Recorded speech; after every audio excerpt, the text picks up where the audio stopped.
Hello, xin chào các bạn đã quay trở lại với review 5 phút.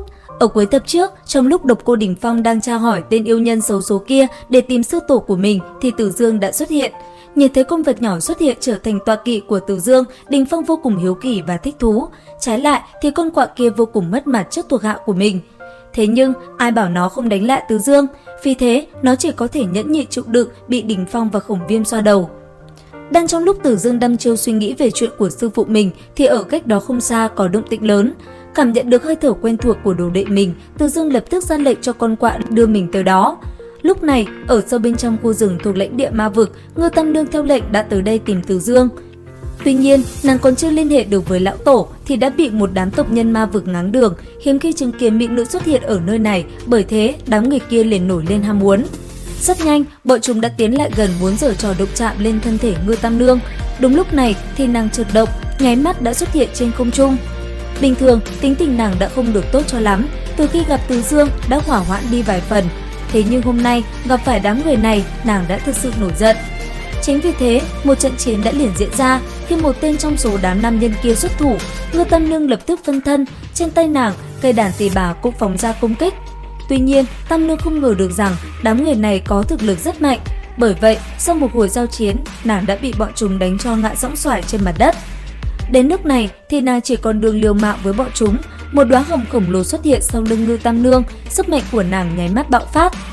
Nương theo mỗi động tác trên tay nàng luyện hóa ra, đóa hồng quyên lập tức bay thẳng đến người kẻ địch.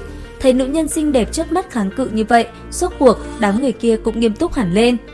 Ngay khi bọn chúng định đồng thời phóng đến thì Tử Dương đã xuất hiện, đỡ lấy thân thể đang lảo đảo vì liều mạng của Ngư Tam Nương. Đồng thời, hắn cũng phóng thích ra một tầng uy áp đẩy lùi đám tộc nhân ma vực. Sau đó, Độc Cô Đình Phong và Khổng Viêm đã xuất hiện bên cạnh Tử Dương. Như chỉ chờ lệnh của hắn, cả hai liền song kiếm gập bích xông lên phía trước, giải quyết đám người kia. Mũi thương sắc nhọn của Đình Phong xoay tròn vài vòng, rồi lao tới một tên to con. Ở bên cạnh, Khổng Viêm lúc này mới có dịp ra tay. Bởi vậy, khí thế của nàng vô cùng quyết liệt. Vẫn là phương thức cũ, nàng chọn cách dùng độc khiến bọn chúng mất đi khả năng chiến đấu.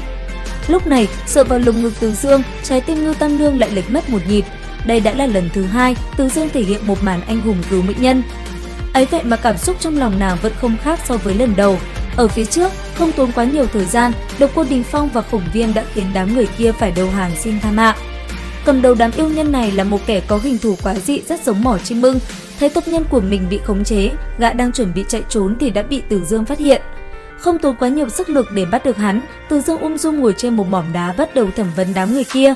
Sau một hồi tra hỏi, vì không chịu được áp lực dưới tay Tử Dương, tên mỏ ưng đã bất đắc dĩ khai ra toàn bộ sự thật và hứa sẽ nghe theo lệnh của hắn. Thông qua thẩm vấn, bọn họ biết được rằng đám người kia là đệ tử của một thế lực gần đó, mà chùa Lăng Hàn chính là cứ điểm bọn chúng dùng để che mắt người ngoài. Khi mỏ ưng nói qua một chút về tình hình trong tộc, Tử Dương phát hiện trong ngôi chùa kia ẩn giấu bí mật liên quan đến sư phụ của hắn năm xưa. Chính vì thế, dưới sự dẫn đường của Đấu Ưng, tất cả đã ngồi trên linh thuyền xuất phát đến Lăng Hàn tự. Không lâu sau, tất cả mọi người đã thấy một ngọn núi tựa trốn bồng lai tinh cảnh. Ngay khi bọn họ đặt chân trước cổng sơn môn thì một đám người đã xuất hiện ngăn cản, và không nói nhiều lời vô nghĩa, Tử Dương đã liền ra tay. Một đạo lôi điện khủng bố từ trên trời giáng xuống, khiến cho đám đệ tử của thế lực kia lập tức ngã xuống. Đến nước này thì mấy tên trưởng lão cũng liền ra mặt. Đến đây thì cũng hết tập 51 luyện khí 10 vạn năm. Liệu rằng Tử Dương có thể tìm ra thông tin gì quan trọng liên quan đến sư phụ mình hay không? Nhớ theo dõi kênh để biết thêm chi tiết nha. Video đến đây là hết. Xin chào và hẹn gặp lại các bạn ở những video tiếp theo.